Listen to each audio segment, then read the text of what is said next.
Perfeito. Perfeito. Boa noite a todas e todos que puderam estar hoje, nesta terça-feira, aqui conosco. Eu sou o professor Davi Silva, permita-me apresentar, sou o pró-reitor de pós-graduação em pesquisa da Universidade Unigran Rio. E é com muita satisfação que nós recebemos vocês aqui, assim como recebemos o professor Paulo, porque hoje nós estamos inaugurando um trabalho muito interessante, uma nova frente de ação da nossa universidade, que é o Programa de Educação Executiva, que nós estamos construindo para atender a demanda e as necessidades do nosso mercado e dos nossos alunos. A Unigran Rio, ela tem mais de 50 anos de existência. É a sexta melhor universidade privada com fins lucrativos do país. E é a melhor universidade privada com fins lucrativos do estado do Rio de Janeiro. Para quem não sabe, o curso de administração da Universidade Unigran Rio tem mais de 50 anos, já tendo formado mais de 10 mil alunos. É muito provável que algum de vocês aqui, que está conosco nessa noite, tenha estudado administração na Unigran Rio. E além de termos uma tradição universitária e uma tradição no curso de administração, nós também temos uma tradição e excelentes resultados no nosso programa de pós-graduação em administração da Universidade Unigran Rio, nota 5, conceito 5, CAPES. É um programa que tem também longevidade, e aí nós podemos dizer aqui, 15 anos de tradição em pesquisa na área dos estudos organizacionais e na área da estratégia, nas sub-áreas, né, da administração nesse sentido. Já tendo formado muitos mestres e doutores também nesse sentido. Então, pessoal, faz todo sentido a Universidade Unigran Rio, com a sua tradição universitária, com a sua tradição em administração e com sua expertise acadêmica de seu programa de pós-graduação, trazer para os seus alunos e para o mercado 2 MBAs executivos que vão dar à nossa comunidade acessibilidade de alta qualidade dentro de 2 campos extremamente aquecidos, que é o campo da gestão estratégica do ESG, né, do Environmental, Social and Governance, o ambiental, o social e a governança, e o campo da diversidade e sua gestão das organizações. Então, nós lançamos esses 2 MBAs executivos, cujas informações eu vou colocar aqui no chat para vocês, tá? Eu estou colocando aqui no chat para vocês, além de page, onde vocês podem ter acesso às informações de grade curricular, tempo de duração, conteúdos. Estamos à disposição de vocês. Iniciando esses trabalhos hoje, dentro da vertente da gestão estratégica da ESG, estamos hoje com o professor Paulo Jordão, professor doutor, que está aqui para nos brindar, né, com uma aula, uma open class, para vocês sentirem e terem visão por onde o curso caminhará, por onde o curso terá o roteiro. E aí, antes de passar ao professor doutor Paulo Jordão, que muitos nos honra hoje aqui, eu queria só citar aqui alguns diferenciais desses cursos, tá? Diferenciais desses cursos, pessoal, estão todos constituídos ou aninhados dentro de um diferencial central, que é o seguinte: esses cursos todos, eles estão sendo conduzidos acadêmica e mercadologicamente por professores, doutores do nosso programa de pós-graduação em administração.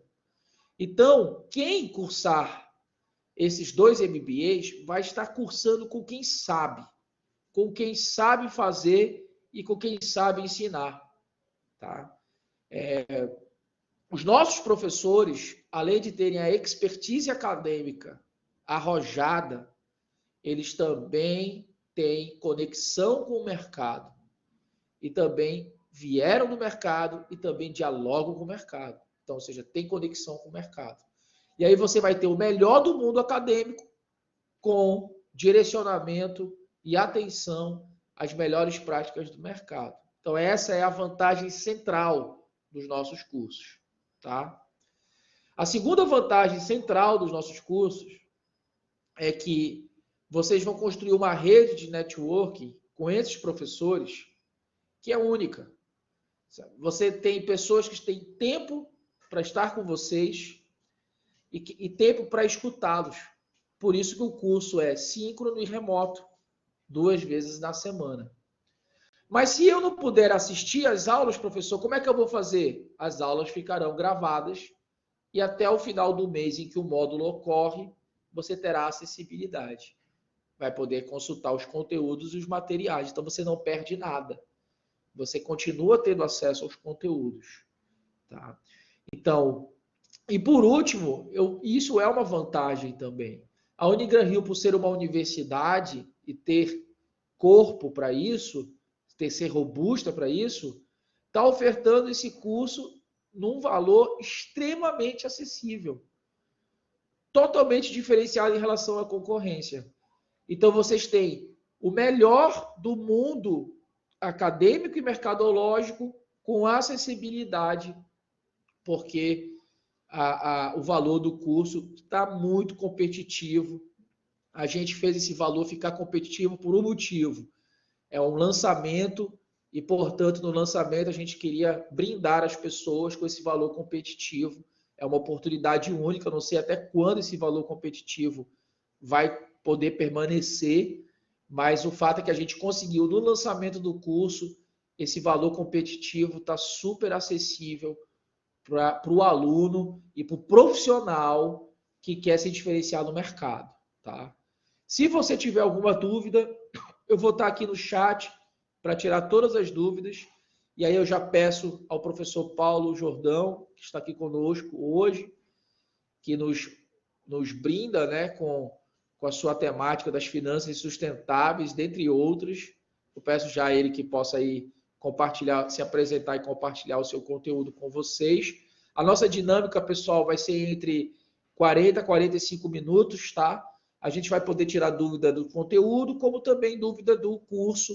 Eu vou estar no chat o tempo inteiro apoiando o professor Paulo.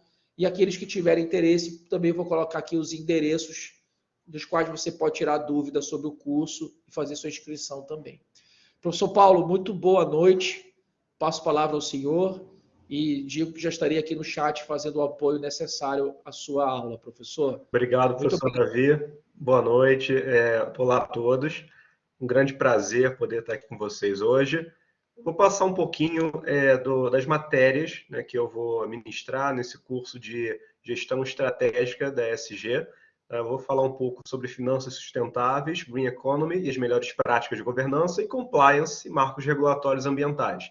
Então, vou fazer uma introdução, né, geral do tema, depois passar para vocês como vai ser a ementa, como vai ser o conteúdo que vai ser abordado nessas disciplinas. Né? Já adianto que essas 3 matérias, né, contêm uma bibliografia com livros atuais, né, porque o tema em si já é atual, de alto padrão, e são todos gratuitos, né, disponíveis na biblioteca virtual da Unigran Rio. Então, quer dizer, né, além de ter um conteúdo inovador, né, novo, você ainda tem um conteúdo gratuito, né, porque a Unigran Rio paga por bases de dados, de livros, né, de artigos, etc., que vocês podem consultar a qualquer hora, né, de casa, por meio de tablet, etc. Então, isso facilita muito, né, não aquela necessidade de, eu preciso comprar o livro, eu tenho que comprar o livro, né, ou então, o livro é caro, né, o livro está ali de graça, que é um livro que não é barato, né, e que é disponibilizado para vocês poderem acompanhar. Não um livro só, né, tem várias bibliografias que são utilizadas. Né. Me apresentando rapidamente, então, eu sou professor do programa de pós-graduação da Unigran Rio, né, de administração. Sou doutor em administração com ênfase em finanças, tenho mestrado em finanças também. Sou formado, né, de formação inicial, administrador, contador e tenho MBA em gestão tributária e fiscal. Né? Eu trabalho, né, com pesquisas relacionadas ao tema de governança, né, finanças comportamentais, mercados de capitais, né?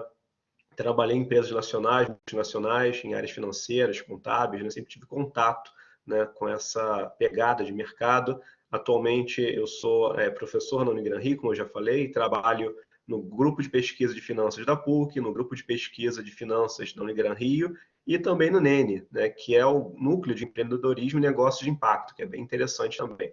Além disso, também sou perito judicial, né, do Estado do Rio de Janeiro, né, e tenho várias publicações, né, sobre a temática em periódicos nacionais e internacionais. O que é governança? Né? Como é que vê esse conceito? Para que serve isso? Né? Antes de falar um pouco, né, de ESG, é interessante a gente entender de onde veio isso. Né? O conceito de governança, quando a gente pensa em governança, ela fala o quê? De governabilidade. Do quê? Né? Governabilidade das empresas. Né? Como é que isso acontece? Como é que acontece essa dinâmica dentro da empresa? Né? Basicamente, você tinha, né, lá atrás, né, o dono, né, do negócio que tocava, né, o negócio. E muitas vezes ele tinha aspirações pessoais, eu quero ser presente em todas as cidades, né, do mundo. Né? E assim, essas aspirações pessoais muitas vezes iam contra o princípio de gerar lucro para o acionista ou para os donos. Né? Então aí tinha um problema. Será que realmente o dono do negócio ele pode e é o mais apto a fazer a gestão do negócio em si? Né? E aí começou a ter um problema, um conflito, onde os acionistas viram que havia uma necessidade de separar a gestão e tornar a gestão mais capacitada, né? Mais assertiva, e foi aonde começaram a entrar, né, gestores profissionais para poder tocar a empresa. Então, o dono do negócio ele não tinha a voz ativa para direcionar o negócio como tinha antigamente. Né? Você tinha que passar por um conselho administrativo, onde tinham elementos que tomariam uma decisão que seria benéfica, né, para quem está investindo na empresa, para o futuro da empresa. Então começou a se preocupar um pouco mais com esse ambiente empresarial. Né? E, é claro, nessa gestão que acabou sendo, né, mais racional, mais ética, mais pluralista de maneira geral, né, mais plural, acaba gerando uma mudança em toda essa dinâmica empresarial. Né? Então, você tem aqui vários desafios, né, que você começa a enfrentar nesse ambiente, né, de governança, ainda mais, né, nos tempos de hoje, em que a governança, claro, ela vai evoluindo ao longo do tempo. No Brasil, a gente começa a ver um debate, né, que foi muito focado nesse triple bottom line, né, que é o tripé da sustentabilidade, né, onde você tem três braços principais. Né? Você tem que, né, dar uma maior atenção à questão econômica, à questão social e à questão ambiental nas empresas. Né? E fazer isso daí se unir de uma maneira tal que consiga, né, o objetivo do acionista, que é gerar lucro, né, e impactar de maneira positiva tanto a sociedade quanto, né, questões de preservação ambiental. E aí a gente vê, né, alguns pontos-chave que aconteceram nessa história da governança corporativa ao longo do mundo, né, ao redor do mundo. Né? Na década de 80, aqui nos Estados Unidos, começou, né, o ativismo do Robert Monks, né, que é um estudioso, né, da área, né, e começou a introduzir essas questões de conflito de agência, né, de essa importância de você ter um estudo, uma análise da governabilidade das empresas, do negócio. Em 92, no Reino Unido, o relatório Cadbury, né, que começou a gerar, né, mais um burburinho, né, mais um impacto no meio empresarial com relação às boas práticas que deveriam ser adotadas nas empresas, né, para ter mais transparência, né, mais questões ligadas às boas práticas de negócio. Em 98, né, os princípios da OCDE, né, começam a trazer também novas incorporações, né, para o desenvolvimento de todas as nações, né, não só um foco, né, em empresa, mas você já repare, né, que o foco já começa a ser um pouco mais além, né, desenvolvimento de nações. Né? Em 2002 já aparece a conhecida SOX, né, que é a Lei Sarbanes-Oxley, né, que surgiu aí com os grandes escândalos das dot-com, né? As grandes empresas começaram a ter problemas nos Estados Unidos, a gente vê aí, né, grandes exemplos, né, de Enron, por exemplo, né, grandes exemplos de fraudes ou problemas, né, nas empresas, né, e aí começa a ter toda uma regulação para evitar, né, que se repita esse tipo de problema nos Estados Unidos e, claro, no mundo, né? No Brasil, como é que isso aconteceu? No Brasil, a gente teve aqui, né, em 95, o IBCA, que foi o Instituto Brasileiro de Conselheiros de Administração, né? Então, foi um instituto pioneiro, né, que começou a trazer para a gente noções das melhores práticas, né, como isso poderia ser difundido nas empresas. Em 99, né, ele mudou, né, o nome de IBCA para IBGC, que é o atual, né, Instituto Brasileiro de Governança Corporativa. Então, reparem que ele não é um órgão fiscalizador, né? Ele não vai punir, não vai gerar algum problema, algum empecilho para o funcionamento da empresa se a empresa não seguir, né, as boas práticas de governança corporativa. O que acontece é o seguinte: ela indica, né, como são essas boas práticas, como deve ser, né, para que as empresas, obviamente, né, possam seguir e, por conseguinte, né, tenham bons investimentos, né, uma boa atratividade, né, tanto de fornecedores, né, todos os tipos de stakeholder, né, que estão indo aí para as empresas. A gente vê, né, no mercado, propriamente, no mercado aberto, né, na B3, você vê aí que existem indicadores de mercado, né, que são ligados a boas práticas, índices, na onde você coloca empresas que praticam, né, boas práticas ambientais, né, divulgam balanços verdes, né, que a gente vai falar um pouquinho mais para frente, né, tem toda uma preocupação, né, com o social, né. E essa aqui é uma espécie de resumo, né, de como a gente pode pensar na governança corporativa, né? A essência dela é a ética, né? Sempre foi, né, para poder balizar os princípios, né, que são esses 4 princípios principais, que eu vou falar um pouco sobre eles, né, que é a transparência, a equidade, prestação de contas, a responsabilidade corporativa, né, ou compliance, como vocês podem ver também em outras literaturas, né? Os pilares da governança são o quê? Os acionistas, né, que são extremamente importantes para as organizações, o conselho de administração, que é justamente quem vai fiscalizar a empresa, né, a gestão, que atua desde a gestão mais baixa até a alta gestão, né, diretoria, o presidente, a auditoria independente, o conselho fiscal, né, que também garantem as questões internas, processos, riscos que a empresa pode mitigar, né, para conseguir se estabelecer de maior transparência, né, para os investidores, acionistas. E as melhores práticas, né, que estão ali no topo, que é justamente essa preocupação, né, econômica, né, de gerar lucro, social e ambiental, né, de gerar esse impacto ao redor, né, positivo. Bom, e o que é então a transparência, né? Também é conhecida como disclosure, né? E a obrigação da transparência é justamente o que? Informar, né? Quando a gente fala muitas vezes, vocês podem ter escutado, a disclosure de informações. Como assim? Para que serve isso? Né? É questão de informar, né? De trazer para o acionista, para o stakeholder que está dando uma olhada na empresa, né? Confiança. Né? Porque se você não tiver transparência, não informar, não trouxer elementos, né, que mostrem, né, como é que a empresa está caminhando, como é que o que ela está vendendo, qual a receita, qual o lucro, né, quais as dívidas, etc. Né, como é que você vai ter confiança naquilo que está sendo realmente falado, se aquilo está sendo realmente praticado, né? Será que dentro desses relatórios, né, tem uma auditoria por trás, interna, externa, para poder balizar e dar o ok em cima daqueles papéis? Né? Porque hoje em dia é muito complicado, né? A gente vê muito um dos termos, né, que é muito conhecido no mercado, que é o greenwashing, né, que é, na tradução, realmente é a lavagem verde. Né? Por quê? Porque as pessoas, muitas vezes, né, as empresas, elas dizem que praticam determinadas coisas, mas isso não acontece, né? Não tem uma comprovação. Né? Por exemplo, a empresa pode dizer que uma certa porcentagem do material que ela está vendendo para vocês, um produto específico, né, tem um nível de reciclagem, mas não tem nenhum órgão por trás para realmente balizar aquilo ali, né, que aquele produto é reciclado ou reciclável, ou oriundo de reciclagem. Né? Então, essa comunicação ela deve ser transparente, né, que é um dos principais pontos aí. Então, transparência das informações vai incluir o quê? Né?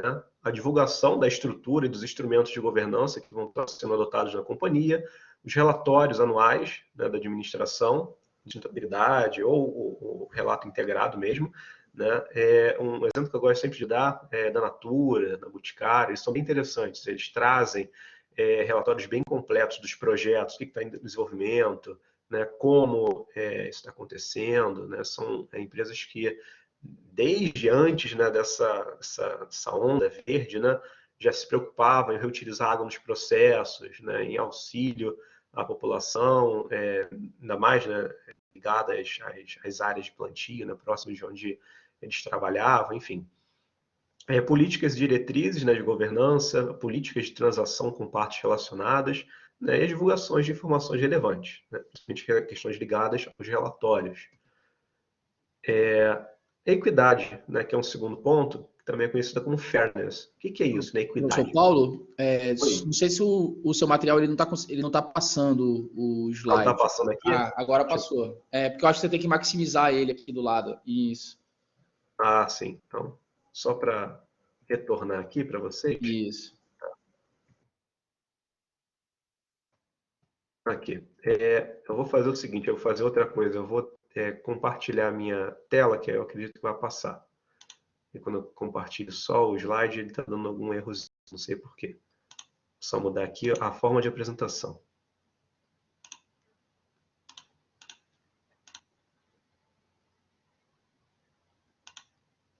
Pronto, agora vai. Tá ok? Ok, professor, obrigado.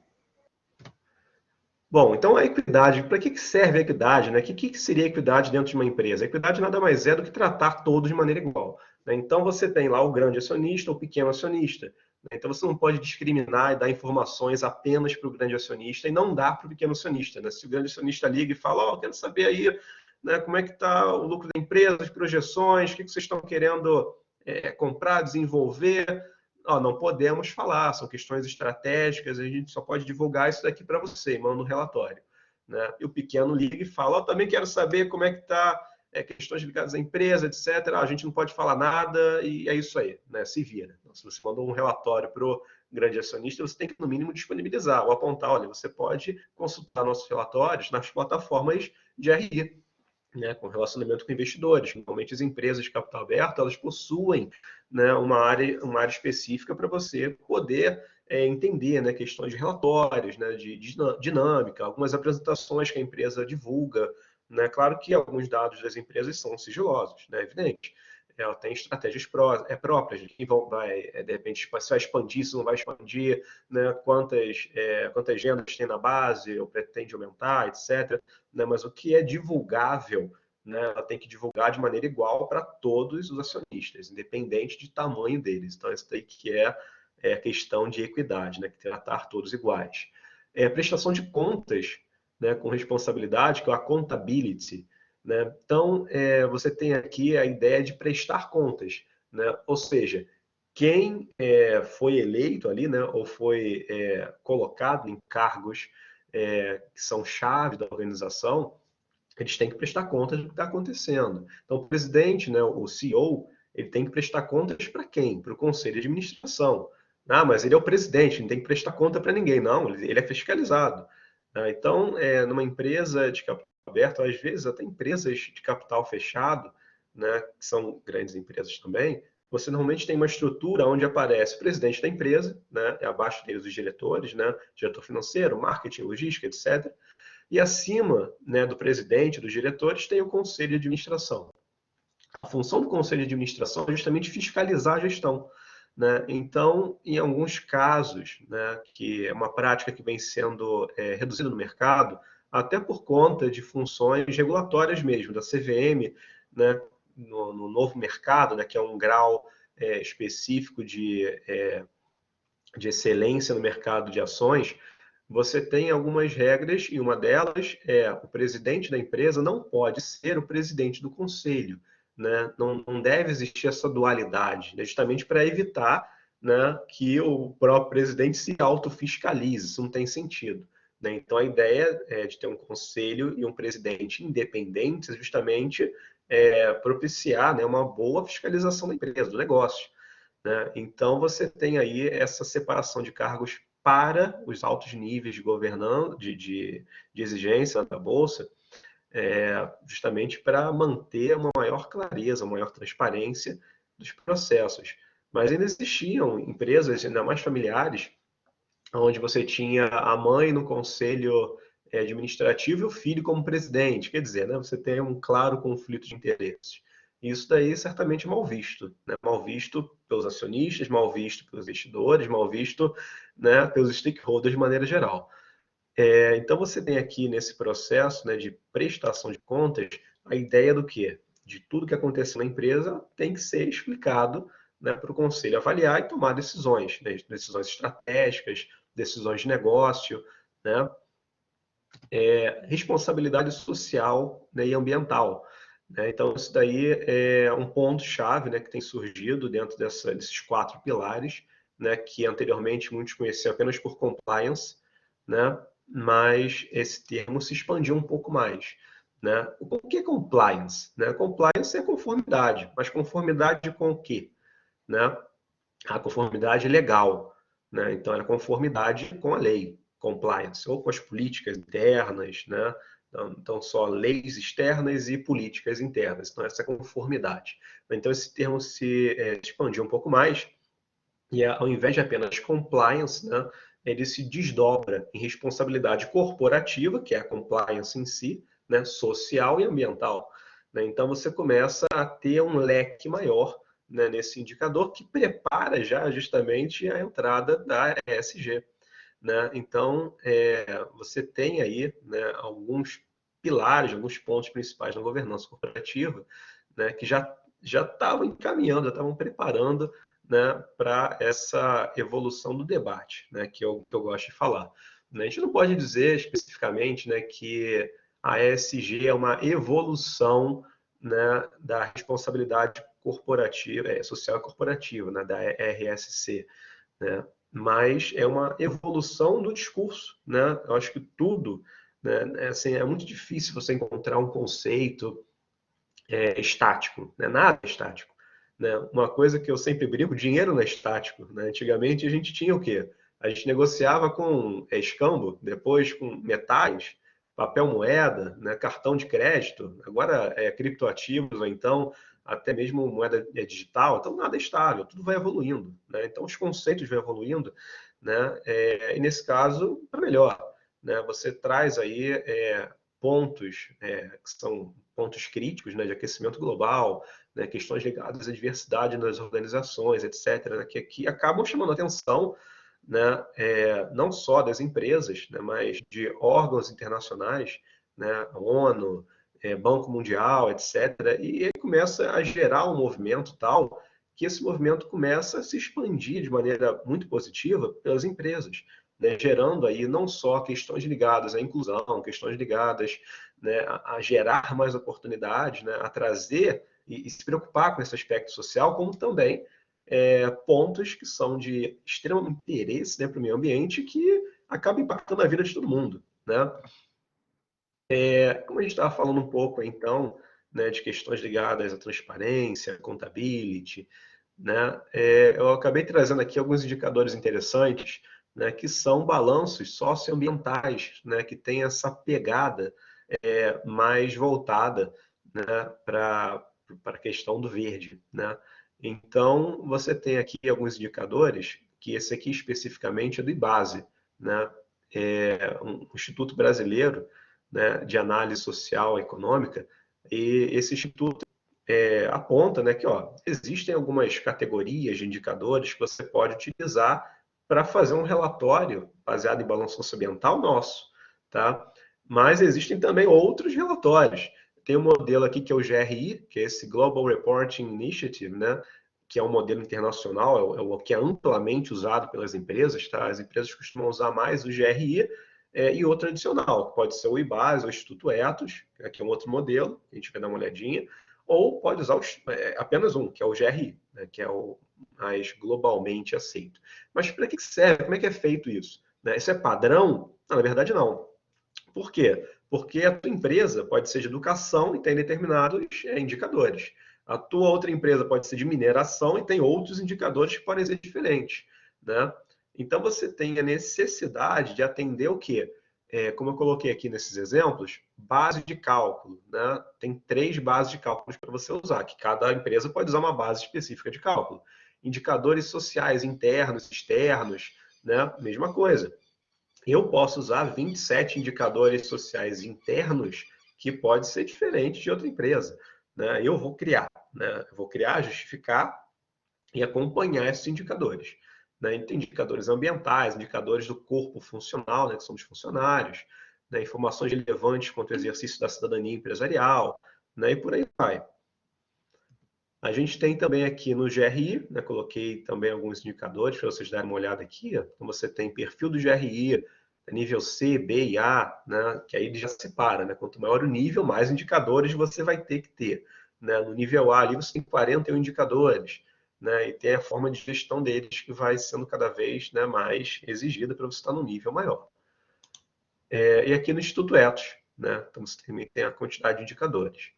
Eu peguei aqui, por exemplo, só para vocês darem uma olhadinha, o modelo do GRI, tá? Só para vocês terem uma noção. Não é um modelo que é obrigatório, né, de se utilizar, as empresas podem acabar mudando alguns indicadores, né, mas é interessante essa classificação. Olha só que legal. Práticas trabalhistas e trabalho decente. Então você tem ali indicadores de emprego, de relações entre trabalhadores e governança, saúde e segurança do trabalho, treinamento, educação, indicadores aí que pegam direitos humanos, então indicadores que falam sobre trabalho infantil, práticas de segurança, direitos de indígenas, não discriminação, enfim, né, que a empresa vai acompanhando. Isso são os internos, né, que ela tem ali um controle maior justamente por estar dentro dela. Né? Os externos, né, são indicadores que muitas vezes ela não tem um controle específico, mas que ela pode estar acompanhando. Né? Tem aqui, por exemplo, né, compromissos com iniciativas externas, que a empresa está assumindo. Então, princípios de precaução, iniciativas de caráter econômico, social e ambiental, né, com a sociedade, por exemplo, indicadores externos com a sociedade, né, ligados à comunidade, né, ligados à corrupção, se a empresa, né, busca de alguma forma combater corrupção, né, se ela influencia a sociedade de alguma maneira, né, ou com políticas públicas, né, questões ligadas à concorrência desleal, né, se ela trabalha, né, para evitar esse tipo de coisa, enfim. Indicadores ambientais, né, vai falar um pouco sobre materiais, energia, água, biodiversidade, né, produtos e serviços, conformidade, transporte, enfim. Então, tem vários pontos aí. Então, como é que foi essa evolução do debate, né, da RSC para a ESG? Né? Então, você tinha lá atrás a preocupação, né, com essa responsabilidade social, né, e corporativa. Por que que então evoluiu para esse ESG, né, essa questão do environmental, social e corporate governance ou governance, dependendo, né, da bibliografia que vocês forem consultar, mas o ponto é que, né, ele está tratando de temas ambientais, sociais e da governança corporativa em si. Né? Então, ela surgiu como? Ela surge aqui principalmente em função do Pacto Global, né?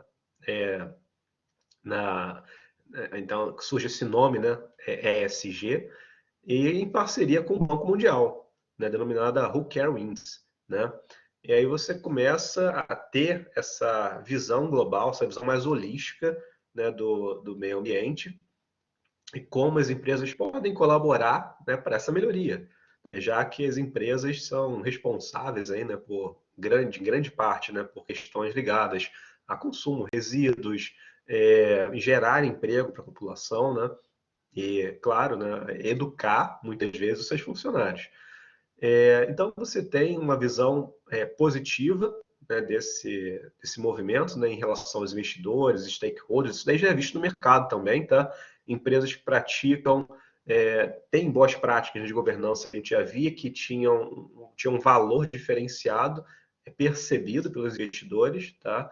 Então isso daí agrega valor para a empresa, né? Aí que está aquele perigo, né? Que é justamente a empresa tentar fazer o greenwashing, né? Tentar mostrar que é uma coisa e não é bem aquilo, né? Isso daí pode ser um tiro no pé para a empresa, porque as pessoas estão cada vez mais interessadas em entender se aquilo ali é verdade ou não, quem baliza aqueles relatórios, né? Como é que vocês como é que esses produtos que ela está vendendo, né, se realmente eles são ou não de determinada origem ou porcentagem reciclável. A gente sabe que hoje em dia com mídias sociais, né, isso daí se espalha mais do que fogo em folha seca, né, negócio rápido. Se a empresa realmente está fazendo alguma coisa errada, isso daí vai repercutir muito negativamente. A gente sabe que as notícias negativas costumam repercutir mais força, mais intensidade do que as positivas, né? O boca a boca negativo é muito forte. Então, aqui, cerca de 193 estados, né, que são membros aqui da ONU, incluindo o Brasil, eles se comprometeram, então, a fazer parte, né, dessa agenda pós-2015, né, justamente desse ODS, né, que foram os Objetivos de Desenvolvimento Sustentável, né, e existe um certo cronograma, uma quantidade, né, de elementos que compõem esse ODS, né, e basicamente o ponto principal, né, que eles buscam como meta é justamente eliminar a pobreza extrema e fome, oferecer educação de qualidade ao longo da vida para todos, proteger o planeta, promover sociedades pacíficas e inclusivas até 2030. Em 2030, de novo, vão parar, rever e fazer novos objetivos mais à frente, né? Já cumpriram alguns, enfim. Então, essa daqui é a estrutura que a gente está vendo hoje. Você tem aqui o Conselho de Administração, tá? Você tem aqui o Conselho de Administração, que, mais uma vez, é o conselho que manda, fiscaliza em tudo, fiscaliza toda a empresa, né? E esse conselho vai estar preocupado com o quê? Questões estratégicas, valores tipo, da cultura corporativa, o monitoramento, né, e avaliação, comunicação com os investidores e, claro, agora, né, a ESG.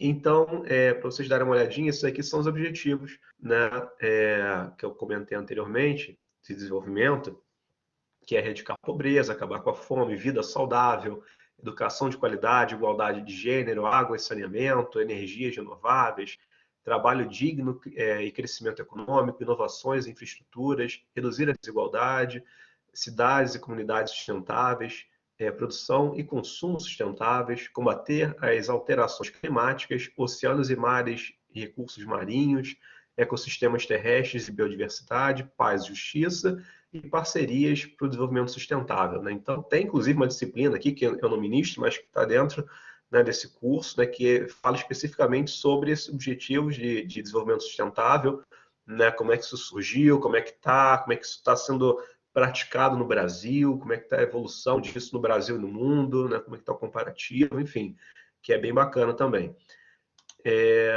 Então, esses princípios de economia regenerativa, né, que pega aí dentro daquela Green Economy, né, ele busca o quê? Né, trazer aqui um relacionamento correto, a ideia de riqueza de forma holística. Né? Você não é rico apenas com dinheiro, você é rico também tendo uma sociedade rica, né, uma sociedade boa, né, e um meio ambiente que propicie uma vida melhor a todos. Questão de inovação, adaptabilidade, participação capacitada, honrar a comunidade e o lugar, abundância de efeitos, fluxo circulatório robusto, buscar equilíbrio, né? Então, esses são os princípios da economia regenerativa. A gente vai ver um pouco mais, quando eu for falar um pouquinho mais da ementa no nosso curso de Green Economy. Aqui são os elementos centrais das divulgações financeiras recomendadas e relacionadas às mudanças climáticas, né? Então, a gente tem aqui metas e métricas, gestão de risco, estratégia, governança. Né? Então, na governança, basicamente, a governança da companhia sobre os riscos e oportunidades, né, que são relacionados às mudanças climáticas. Né? Estratégia, né, os potenciais impactos e riscos relacionados a essas mudanças. Né?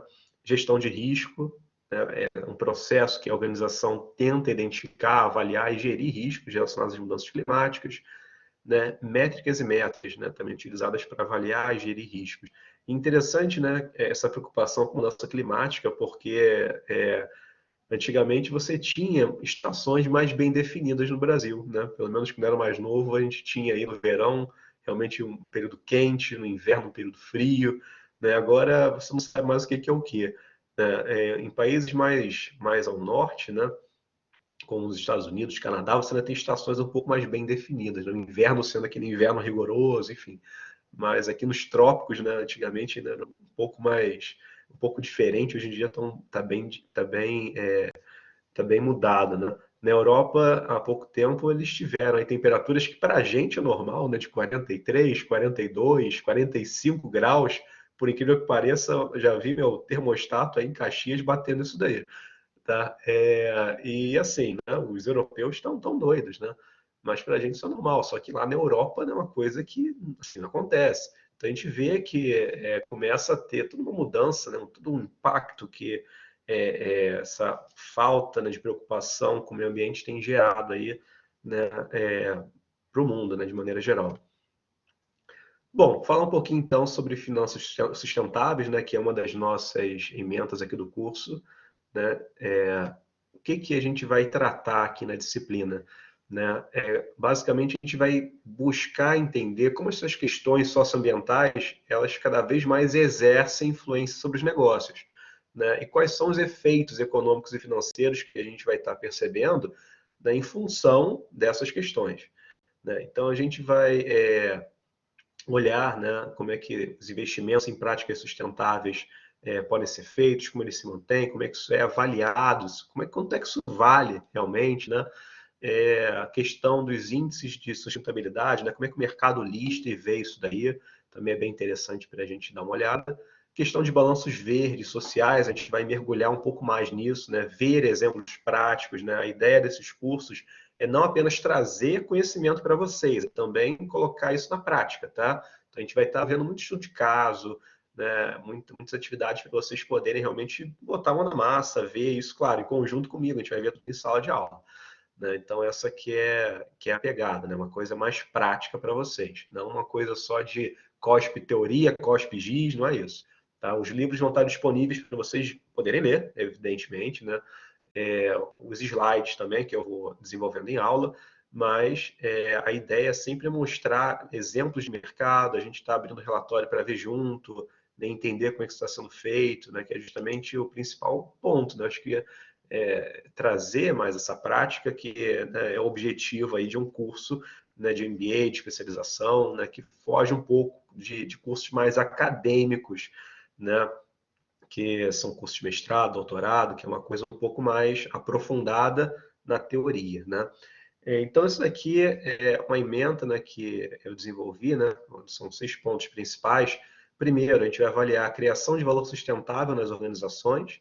O segundo, valoração econômica ambiental. Como é que você valora isso daí? Como é que isso daí gera valor, né?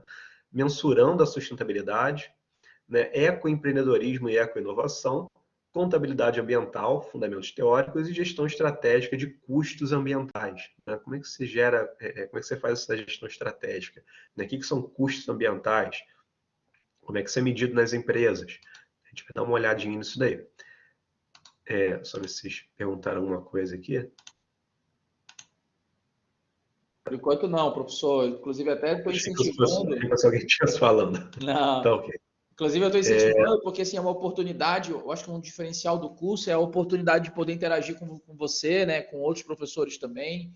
Então assim, às vezes o pessoal pode estar um pouco tímido, mas eu acho que pode se soltar. A gente está aqui justamente para tirar dúvidas, inclusive desde o conteúdo até questões mesmo da operação do curso. Fiquem à vontade, viu?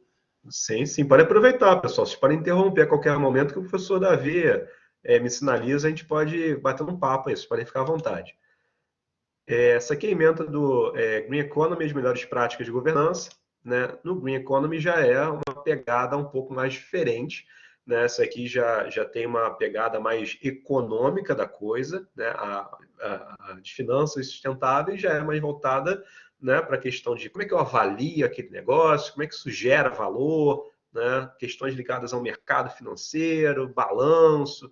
Né? De Green Economy já tem uma pegada mais de economia mesmo. Né? Então, a ideia aqui é entender como essas práticas de governança geram né, essa importância, né, para a economia, né, para a economia do meio ambiente, né, entender como é que esse alinhamento dos objetivos de desenvolvimento sustentável, né, elas estão sendo impactadas, gerando impacto, né, na nossa economia, né, e conciliar os valores corporativos e necessidades, né, do meio ambiente com esse bem-estar comum, né. Então, aqui tem a ementa, né, eu dividi também, né, em 6 pontos. O primeiro aqui, conceito de governança corporativa, abordagem conceitual e evolução histórica. A gente vai, né, ter uma pegada mais de entender, né, como é que isso está influenciando a economia, né, ao longo dos anos, global e no Brasil, tá?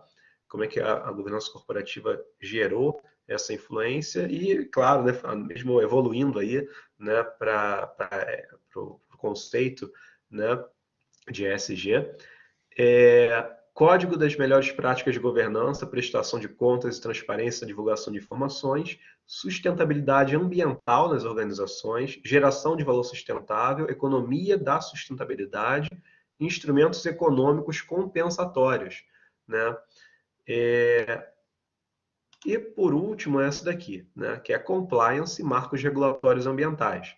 Então, como a gente está tratando de compliance, né, a gente vai primeiro dar uma olhadinha, né, para entender o que é compliance, quais são as ferramentas de compliance, né, dentro dessa ESG, e como esse foco, né, do compliance está ligado aos marcos regulatórios ambientais, ao meio ambiente, né? Porque a gente viu que compliance é o quê? Conformidade com leis, né? E não só conformidade com leis, né? Mas a conformidade, né? Ligando a políticas internas, né? Ligando ao ambiente externo.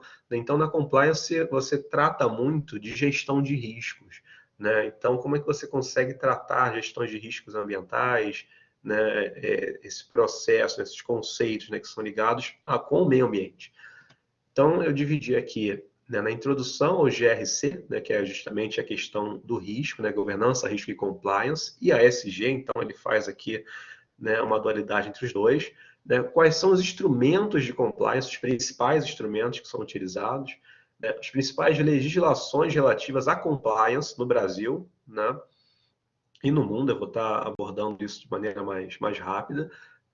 Políticas ambientais, né, o panorama no Brasil e no mundo, né, como é que a nossa política ambiental tem crescido, né, influenciando esse movimento aí de ESG, né, como é que ela está em relação ao mundo, se está similar, né, seguindo cartilha, se está um pouco defasada, a gente vai estar analisando isso daí, tá? Análise de impactos e riscos ambientais, né? Como é que as empresas fazem essa análise de impactos e riscos ambientais? Quais são os indicadores? Como é que ela controla isso daí? Né? Que isso é importante para ela estar, né, podendo posteriormente divulgar. Inovações para o futuro da compliance ambiental. Né? O que está surgindo de novo, né, no nosso ambiente aí, que pode ser importante, né, para essa questão de compliance. Bom, então era isso que eu queria mostrar para vocês, pessoal, né, para passar rapidamente aqui para a gente entender um pouco mais, né, a respeito do nosso curso, né, dessas matérias ligadas à ESG, né, que são essas 3 aqui, que eu vou estar sendo responsável, né, por esse curso. Né? Os outros professores também, ao longo da semana, vão estar fazendo, né, algumas lives para vocês poderem ver também outras matérias que vão fazer parte do nosso curso. Né? E o diferencial dele é justamente essa questão mais inovadora. Né? A gente não busca repetir conceitos velhos, a gente busca trazer conceitos novos. Né? Como eu comentei, é uma bibliografia nova, né, que vocês vão ter acesso de graça, e fora isso, né, vocês vão ter exemplos práticos. Né? Eu vou focar, né, o curso mais na prática, né, tanto com relatórios, né, entrando ali em sites de empresa, a gente analisando estudos de casos juntos, né, que eu acho que essa que é a pegada mais condizente, né, com o MBA, né, a especialização em si. Né? Aproveitem para tirar dúvidas, se tiver alguma pergunta, vocês podem ficar à vontade aí, pessoal. Sou todo ouvidos aí a vocês. É isso aí, professor Paulo. Obrigado. Acho que é isso mesmo, essa oportunidade de a gente conversar, né? E trocar ideias e aprender um pouco mais. Eu coloquei aqui no chat, para quem tiver interesse, um formulário para a gente saber se você gostou da aula e também pegar mais informações, caso você tenha mais interesse no curso. E estamos à disposição para tirar dúvidas também, né, Paulo? Exatamente. Quiserem, podem perguntar. Ok, Cláudio, obrigado. Obrigado, Cláudio. Obrigado por ter vindo. Sem dúvidas aí, pessoal? Ficou bem claro? Isso que é o teu poder analítico é assim, né? Você vai explicando e o pessoal já absorveu. Agora tem umas coisas importantes aqui do ponto de vista das nossas aulas, né, Paulo? Focado em casos que a gente vai trazer para vocês. Blackboard é uma plataforma muito interativa.